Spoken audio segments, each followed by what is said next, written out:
nämä palamiset estää. Pitää olla pitäisi olla. Eikä hihasta ne lähtee. Niin kasvaa. Ja sitten hattu päässä. Kyllä.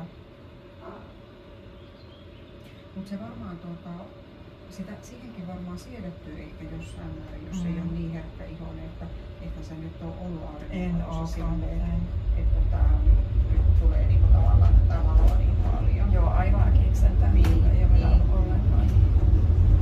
Kyllä siihen siedettyy kyllä sit kesää myötä. Sulla on nyt juhannuksena, jos tapahtuu se siedettyminen niin hyppysiin. Niinpä, kaikki. Että sä tarvitset korttisonia sitten sielläkin todennäköisesti ehkä. Se on semmoinen sää siitä, se on se meidän mökki, että se on nyt aina siellä käännysytään. Vaikka sä taas vettäkin, ei sillä ole väliä, se sääskien määrä, mitä sitä suosi. Oletko sä sitä semmoista verkkoa? Meillä on niitä kierrokoita ja tervaselliä on käytetty kaikista Se on ihan hyvä rikos voida se auta.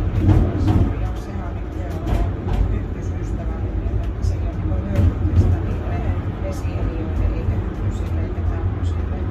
Auta. meillä taitaa olla joku puikko sellainen vähän niin kuin Joo, sitä on puikkoa ja sitten sitä on semmoista sulketta. Mä en pysty offeja ja tämmöisiä näin käytetään. Mä olin vähän hirveän reaktioista offista ja se offi on semmoinen, että se ei ole niin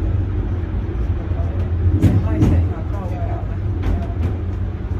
mä oon tuolla laivusreissulla ollaan, niin mä en oikeastaan käydä mitään. Mulla on se putki kyllä varalta matkassa, mutta niihin siedättyy sitten jossain vaiheessa. Tietenkin sitten, jos se on joskus me ollaan jouduttu keltaisiin Suomeen